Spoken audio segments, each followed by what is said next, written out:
Jepang sama UK ini nggak masuk sama sekali ranking polluters yang tadi, karena dia biru semua, jadi nggak ada yang mismanage, klaimnya begitu ya. Nah sementara Cina, Indonesia, Filipina, kita sebenarnya jumlah sampah plastiknya masih jauh di bawah Jepang, di bawah Cina, tapi ternyata mismanage-nya porsinya gede gitu. Makanya kita ranking 2 itu sebenarnya karena merahnya ini yang gede.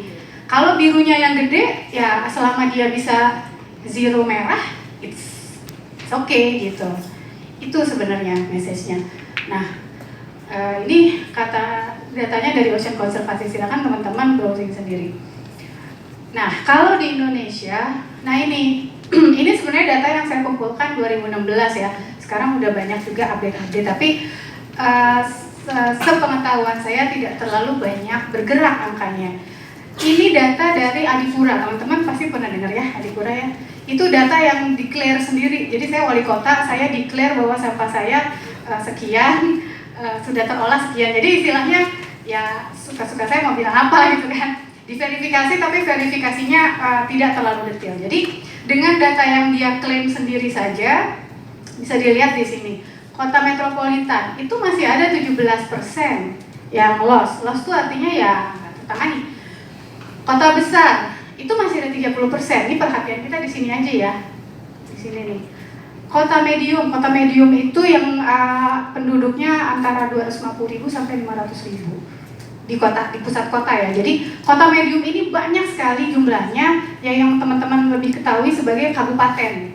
Nah, kabupaten-kabupaten di Indonesia itu jumlahnya ratusan, luasnya sangat luas, dan pengelolaan sampahnya hanya terpusat di pusat kota saja gitu. Jadi contohnya misalnya Kabupaten Bekasi, ya deket-deket aja ya, Kabupaten Bekasi tempat pabriknya Pak Wilson.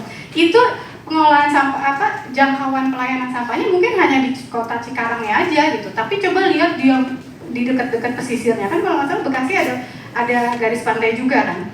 Sangat banyak di Indonesia ini kabupaten ya, wilayah-wilayah yang seperti ini.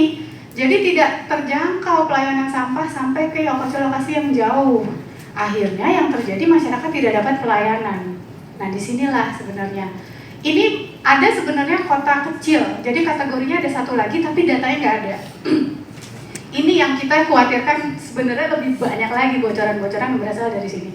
Nah makanya kami berkesimpulan, kalau kita mau meredus kebocoran ke lingkungan yang memang harus diperhatikan itu di wilayah-wilayah yang tadi itu luas, penduduknya, jangkauan pelayanan yang nggak sampai ke semuanya, tapi penduduknya juga banyak, kalau diakumulasikan juga jadi banyak. Ya. Nah, oke, ini terus terang saya karena basicnya research dan data-datanya juga, maksudnya kita bicara data gitu ya, mohon maaf kalau agak-agak pusing, tapi saya coba ya untuk menjelaskan sedikit. Jadi ini hasil riset kami waktu itu sama temennya Coca-Cola dan Non. Jadi kita coba petakan daur ulang plastik itu seperti apa petanya, stakeholdernya seperti apa. Jadi saya ceritakan dari mulai sini ya. Produser retailers, kita memakai plastik, kemudian dikumpulkan kan, kita buang sampahnya, kemudian kita kumpulkan. Nah, dalam pengumpulan sampah ini macam-macam nih yang sudah bekerja. Ada pengumpul swasta, ada informal kolektor, pemulung ada, pemerintah ada, yang semi formal waste bank ada.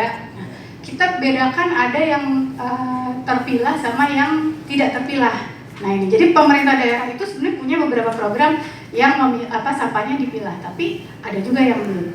Nah kemudian ini jalan ke sebelah kanan. Nah, yang jalan ke sebelah kanan ini ada 1, 2, 3. Intinya 100% dari sampah yang dihasilkan di sini jalurnya tiga opsi aja. 1 ke daur ulang, 2 ke TPA, yang ketiga tidak kemana-mana gitu.